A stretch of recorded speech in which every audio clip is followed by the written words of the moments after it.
Oke deh Pak Sukarni, apa kabar? Alhamdulillah sehat. Alhamdulillah sehat. Oke. Nah, kalau boleh tahu nih Pak, mau dibawa kemana kira-kira arah pengembangan UIN Antasari 5 tahun ke depan? Boleh dijelaskan? Ya, terima kasih Pak Dr. Muhammad.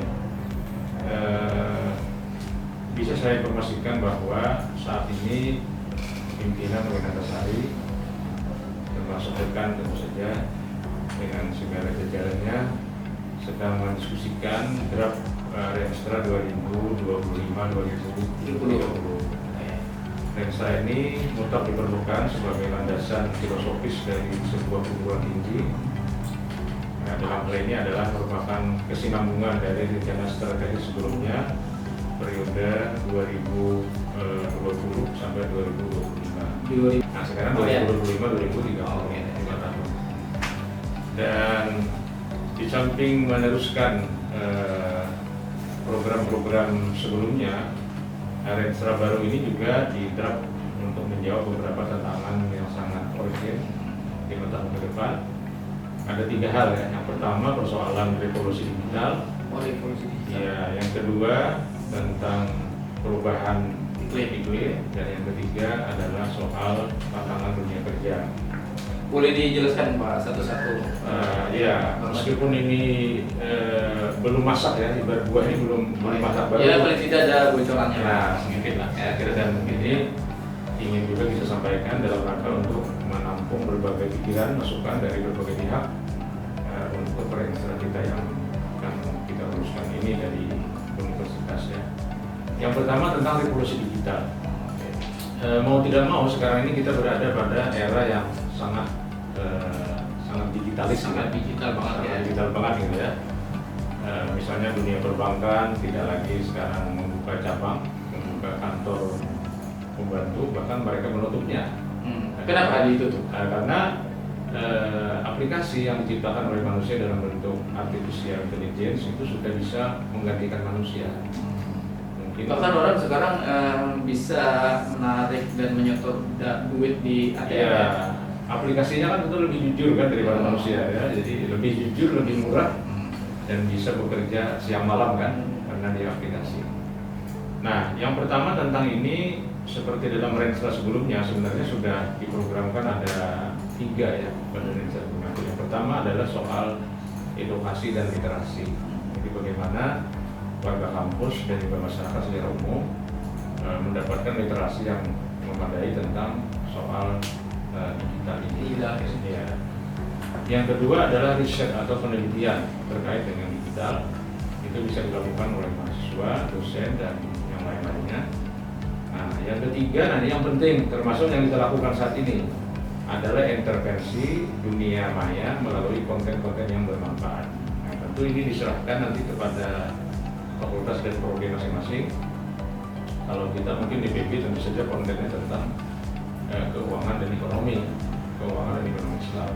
Oke deh, jadi kegiatan seperti ini, podcast pada hari ini juga bagian dari implementasi dari Renstra digital.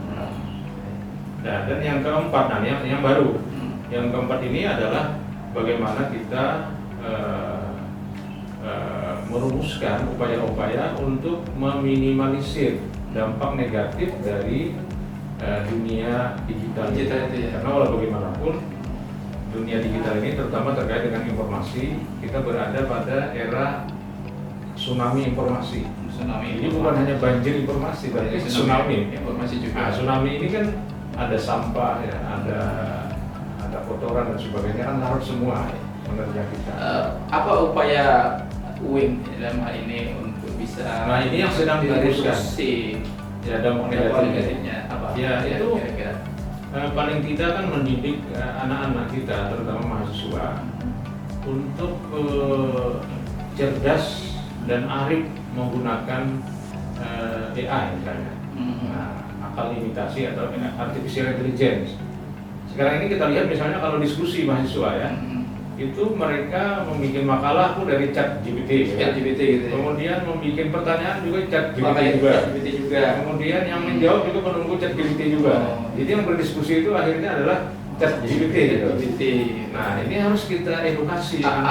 Upayanya kira-kira dari UIN sendiri untuk bisa mereduksi negatif. Sebenarnya ChatGPT ini apa? kita mendidik dan membiasakan mahasiswa untuk membaca dan menulis. Jadi kalau mahasiswa itu pandai membaca buku, membaca jurnal dan sebagainya, kemudian pandai melahirkan dalam bentuk tulisan, itu insya Allah akan tertata nanti cara berpikir mahasiswa yang tidak tergantung dengan ChatGPT.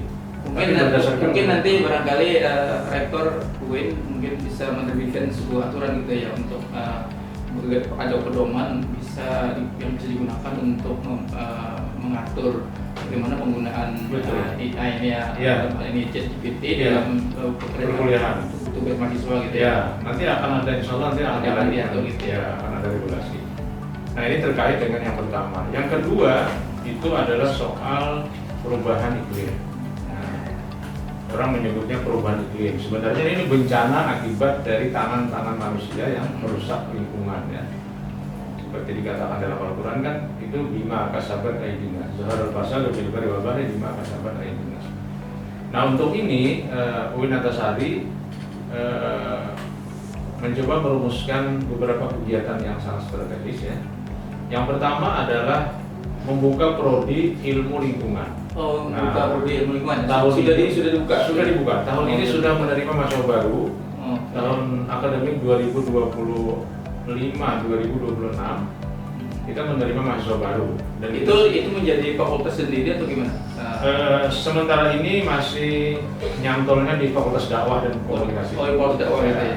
Tapi nanti kalau kita sudah punya Fakultas Saintek, nah itu Saintek itu nanti dia akan masuk di situ. Pindah ke sana. Pindah ke situ. Dan mungkin orang bertanya, apa bedanya ilmu lingkungan yang diajarkan di universitas lain dengan di UIN Antasari? Nah, kita kembali kepada strategi filosofi keilmuan, yaitu integrasi ilmu keislaman dengan ilmu modern. Jadi kalau ilmu lingkungan ini kita anggap sebagai ilmu modern, kita akan sinergikan, kita akan dialogkan, kita akan integrasikan dengan ilmu keislaman. Oke Pak Dekan, apa bedanya studi S1 ilmu lingkungan yang ada di perguruan tinggi umum dengan S1 studi apa tadi? Ilmu lingkungan di UIN Antasari. Bedanya apa? Iya, bedanya tadi kita mendasari kajiannya dengan filosofi keilmuan UIN Antasari yang 4. Yang pertama integrasi ilmu keislaman dan ilmu modern. Yang kedua integrasi Islam dan kebangsaan. Yang ketiga berbasis lokal. Yang keempat berwawasan global.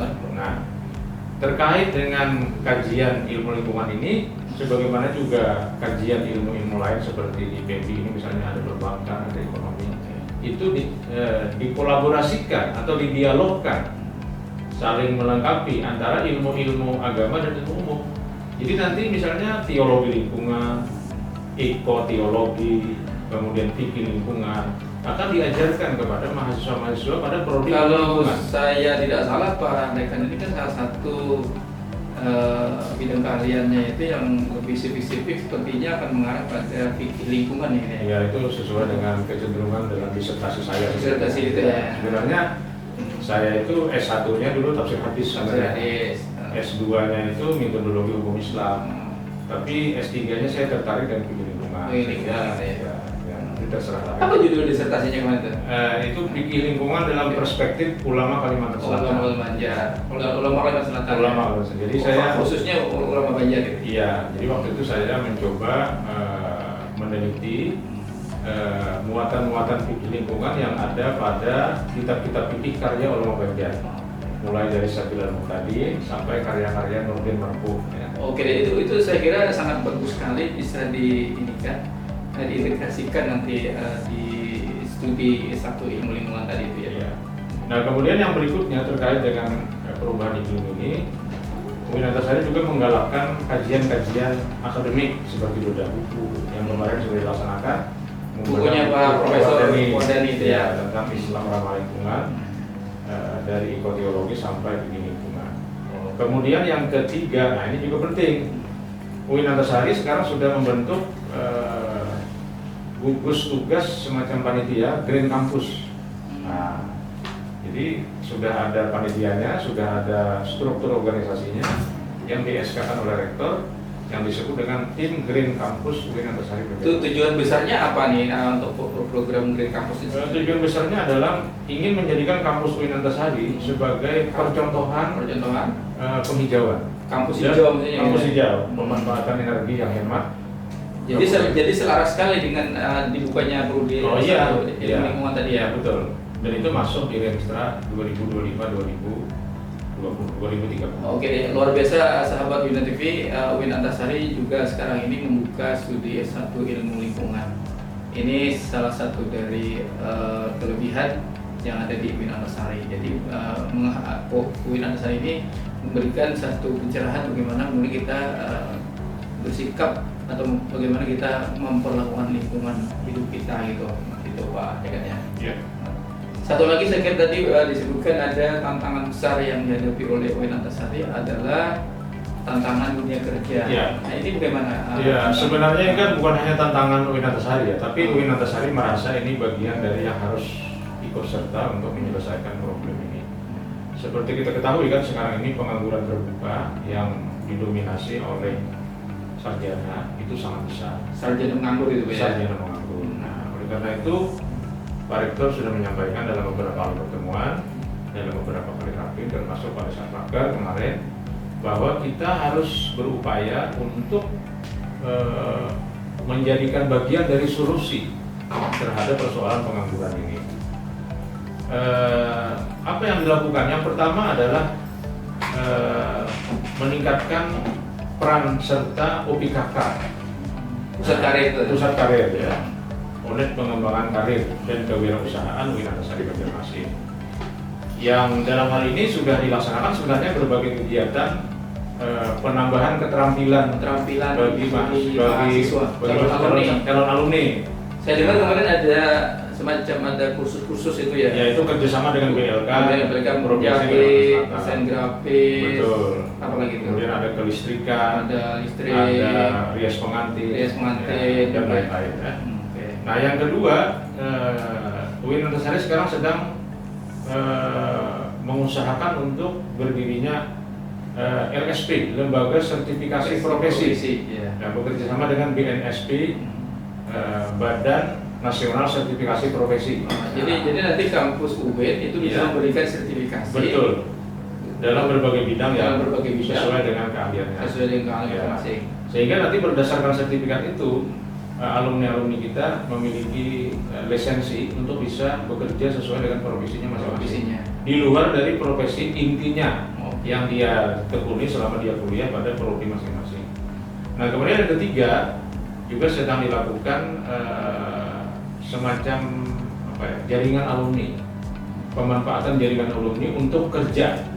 Jadi alumni-alumni yang mungkin sudah berhasil dalam berbagai bidang usaha itu nanti akan juga bisa menampung calon-calon menampung alumni kita. Nah dengan tiga hal ini, di samping hal-hal yang sudah berjalan pada rencana sebelumnya, diharapkan UIN Antasari termasuk dan di dalamnya adalah PB UIN Antasari itu menjadi solusi bagi problem-problem kehidupan di masa yang akan datang.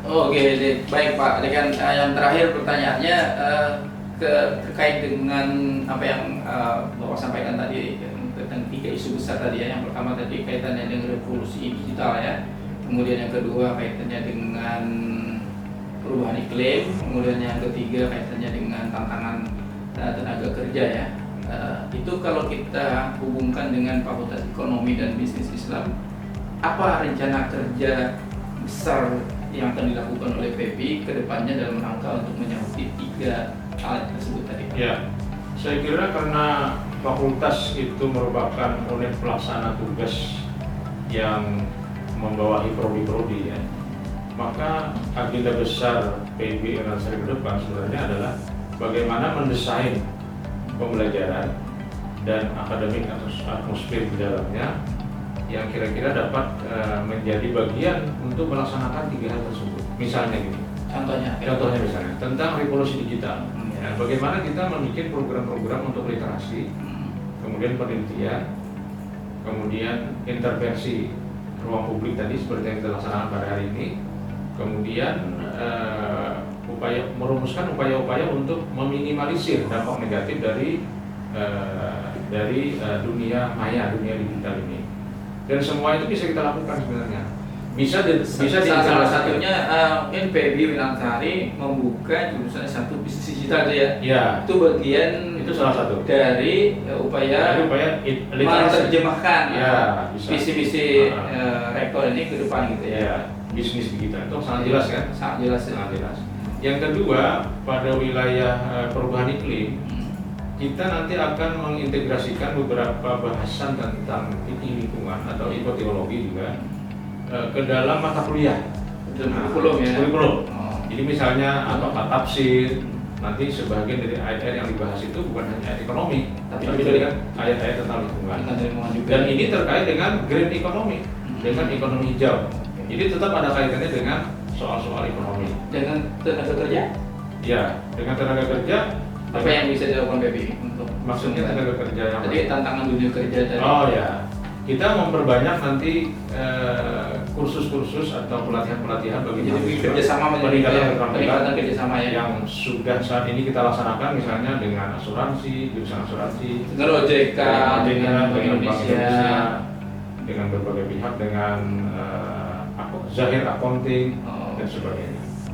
Jadi semuanya bisa diintervensi ya, diterjemahkan oleh bukan hanya bisa, memang wajib. Fakultas wajib menerjemahkan. Oke deh, sudah banyak yang kita bicarakan dengan Pak Dekan kaitannya dengan rencana strategis Winantasari tahun 2025-2030 yang kemudian diterjemahkan di tingkat fakultas, apa yang harus dilakukan oleh fakultas PBI Winantasari, sehingga kemudian bisa mewujudkan apa yang menjadi cita-cita besar dari Winantasari itu sendiri. Oke, terima kasih kepada sahabat Winan TV yang sudah menonton dan menyimak program ini dari awal hingga akhir. Semoga dengan pembahasan tadi bisa menjadi informasi dan referensi bermanfaat untuk sahabat Winan TV. Jumpa lagi di program-program yang lain. Saya Dr. Mamin, mohon pamit undur diri. Wassalamualaikum warahmatullahi wabarakatuh. Waalaikumsalam.